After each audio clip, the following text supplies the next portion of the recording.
వారు ఆ నక్షత్రాన్ని చూసి అత్యానంద భరితులైపోయారంట. దేవునికి స్తోత్రం. ఈ రాత్రి నేను చెప్పాలనుకున్న అంశం ఏంటంటే, జ్ఞానులు ఆనందించడానికి, జ్ఞానులు సంతోషించడానికి వాళ్ళకి ఎన్నో కారణాలు ఉంటాయి. వాళ్ళ చదువును బట్టో, వాళ్ళ ధనాన్ని బట్టో, వాళ్ళకున్న పదవిని బట్టో, వాళ్ళకున్న పలుకుబడిని బట్టో వాళ్ళు ఆనందించడానికి చాలా కారణాలు ఉండొచ్చు. కానీ వాళ్ళు ఆ నక్షత్రాన్ని చూసి అత్యానంద భరితులైపోయారంట. ఎందుకు? నక్షత్రానికి ఉన్న కొన్ని లక్షణాలు చెప్తా. నక్షత్రం ఏం చేస్తుందంటే వెలుగునిస్తుంది. దేవునికి స్తోత్ర. అందుకే క్రిస్మస్ని వెలుగుల పండగ, చీకటి బ్రతుకులను వెలిగించే పండగ అంటారు. జ్ఞానులు ఎన్నో నక్షత్రాలను చూశారు, కానీ ఆ నక్షత్రాన్ని చూసి అత్యానంద భరితులైపోయారంట. ఏంటి వాళ్ళ ఆనందానికి కారణం ఏంటి? ఈరోజు మానవ జాతి ఆనందించాలంటే, మానవ జాతి సంతోషించాలంటే ఏం చూడాలి, దేన్ని వెంబడించాలి, ఎక్కడికి వెళ్ళాలి అని మనం ఆలోచించినట్లయితే, ఈ జ్ఞానులు చూసిన ఈ నక్షత్రమే 2 సంవత్సరాల క్రిందటే ఆ జ్ఞానులు ఆ నక్షత్రాన్ని చూశారు, కానీ వాళ్ళకి అప్పుడు ఆనందం కలగలేదు. మీరు మత్తయి సువార్త 2వ అధ్యాయం 1వ వచనం చదివినట్లయితే ఇలా వ్రాయబడి ఉంది: రాజైన హేరోదు దినములందు యూదయ దేశపు బెత్లెహేములో యేసు పుట్టిన పిమ్మట, ఇదిగో తూర్పు దేశపు జ్ఞానులు యెరూషలేమునకు వచ్చి, యూదుల రాజుగా పుట్టిన వాడు ఎక్కడున్నాడో తూర్పు దిక్కున మేము ఆయన నక్షత్రమును చూచి ఆయనను పూజింప వచ్చితిమని చెప్పిరి. దేవునికి స్తోత్ర. జ్ఞానులు నక్షత్రాన్ని ముందే చూశారు, కానీ అప్పుడు వాళ్ళు ఆనందించలేదు. ఎందుకు ఆనందించలేదు?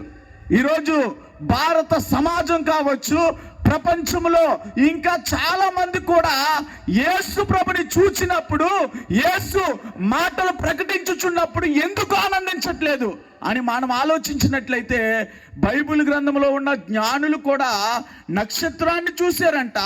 చూసిన తర్వాత వాళ్ళు ఎక్కడికి వెళ్ళారు? వాళ్ళకి నక్షత్రం ఎక్కడ ఉదయిస్తుందో చెప్పారు. రాజుగా పుట్టేవాడు ఎక్కడ పుడతాడో లేఖనాల్లో వ్రాయబడింది. గ్రంథాలన్నీ చాలా విపులంగా చెబుతున్నాయి. ఏమనంటే, దేవుడు పుడితే ఏమవుతుంది, దేవుడు పుట్టినప్పుడు ఏం జరుగుతుంది, దేవుడు వచ్చినప్పుడు ఏం జరుగుతాయి, లేఖనాలన్నీ చాలా స్పష్టంగా చెబుతున్నాయి. అయినప్పటికీ ఈ జ్ఞానులైన వారు ఆ నక్షత్రాన్ని చూశారు, కానీ గ్రంథాల్లో రాయబడినట్లుగా, వాళ్ళ లేఖనాలు వాళ్ళకి బోధించినట్లుగా వాళ్ళు నక్షత్రము వాళ్ళని నడిపించే చోటికి వాళ్ళు వెళ్ళలేదు. మరి వాళ్ళు ఎక్కడికి వెళ్ళారయ్యా అంటే, హేరోదు అనే రాజు దగ్గరికి వెళ్ళారంట. దేవునికి స్తోత్ర. ఈ రాత్రి ఈ మైక్ ద్వారా ఈ శబ్దం వింటున్నా నీకు కూడా చాలా సార్లు యేసు వార్త విన్నప్పుడు ఎందుకు ఆనందించలేకపోతున్నావు తెలుసా? ఎందుకు సంతోషించలేకపోతున్నావు తెలుసా? ఆ జ్ఞానులు వాళ్ళ లేఖనాలు చెబుతున్నా, వాళ్ళ గ్రంథాలు చెబుతున్నా, వాళ్ళు చదువుకున్నా, ఇవన్నీ వాళ్ళకి తెలిసినప్పటికీ యేసు దగ్గరికి వెళ్ళకుండా వాళ్ళు రాజు ఇంటికి వెళ్ళారు. ఎందుకంటే వాళ్ళ పరపతిని చూపించుకోవడానికి, ఎందుకంటే వాళ్ళ హోదాని చూపించుకోవడానికి, ఎందుకంటే వాళ్ళకున్న అధికారాన్ని చూపించుకోవడానికి. అందుకే వాళ్ళు వాళ్ళ అధికారాన్ని చూపించుకోవడానికి, వాళ్ళ పదవిని, వాళ్ళకున్న హోదాని చూపించుకోవడానికి, వాళ్ళకున్న జ్ఞానాన్ని చూపించుకోవడానికి 2 సంవత్సరాల కాలం పట్టింది. ఈ 2 సంవత్సరాల కాలం వీళ్ళు ఎక్కడున్నారయ్యా అంటే, హేరోదు రాజు సమక్షంలో మంచిగా తింటున్నారు, వాళ్ళ హయాంలో వాళ్ళు జీవిస్తూ ఉన్నారు. ఈ 2 సంవత్సరాల కాలం వాళ్ళకి సంతోషం లేదు. పదవి ఉంది, మంచి ఆహారం ఉంది, రాజు సముఖంలో ఉన్నారు. ఈ రాత్రి మైక్ ద్వారా వింటున్న నీవు కూడా, నీకు జ్ఞానం ఉండొచ్చు, పదవి ఉండొచ్చు, అధికారం ఉండొచ్చు, మంచి ఉద్యోగం ఉండొచ్చు, నీవు జ్ఞానివే అయి ఉండొచ్చు. కానీ గ్రంథాలు చెప్పినట్లుగా దేవుడు అనే వాడికి ఎలాంటి లక్షణాలు ఉన్నాయో నీకు కూడా తెలుసు, మన హైందవ సహోదరులకి తెలుసు, మన భారతీయ సహోదరులకి తెలుసు. ప్రపంచానికే దేవుడు అనేవాడికి ఎలాంటి లక్షణాలు ఉండాలో తెలుసు. కానీ వాళ్ళకున్న హోదాను బట్టో, వాళ్ళ జ్ఞానాన్ని చూపించుకోవడానికో, వాళ్ళకున్న పరపతిని చూపించుకోవడానికో, లేకపోతే వాళ్ళకున్న ఆ పిచ్చో చాలా మంది యేసుని చూసి ఆనందించలేకపోతున్నారు.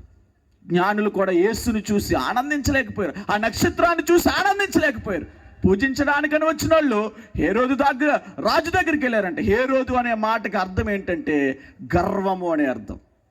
ఈరోజు గర్వం అనే మత్తులో ఉంటే యేసు వార్త నీకు అర్థం కాదు. ఈరోజు నీకు మతం అనే మత్తులో ఉంటే యేసు వార్త నీకు చులకనగా ఉంటది. ఈరోజు నీకు డబ్బు అనే మత్తులో ఉంటే యేసు వార్తను వినినప్పుడు నువ్వు సంతోషించలేవు. ఆ జ్ఞానులు కూడా సంతోషించలేకపోయారు. ఎప్పుడు సంతోషించారయ్యా అంటే ఆ రాజు సముఖము నుండి బయటకు వచ్చినప్పుడు, ఆ మత్తులో నుండి బయటకు వచ్చినప్పుడు. ఈ రాత్రి మైక్ ద్వారా ఎందరూ ఈ శబ్దాన్ని వింటున్నారో, నీ జీవిత కాలం అంతా నువ్వు ఏ రకమైన మత్తులో ఉన్నా, గర్వం అనే మత్త, డ్రగ్స్ అనే మత్తులో ఉన్నావా, మద్యపానానికి బానిసై మత్తు పడితే యేసు నీకు చులకనగా కనబడతాడు. మీకు వస్తుంది తెలుసా, చాలామంది మతము అనే మత్తులో ఉన్నారు. క్రైస్తవ్యం అనేది మతం కాదు. మానవాళి దేవుణ్ణి కనుగోవడానికి దైవాన్వేషణలో ఏర్పాటు చేసుకున్న అనేకమైన మార్గాలు మతం.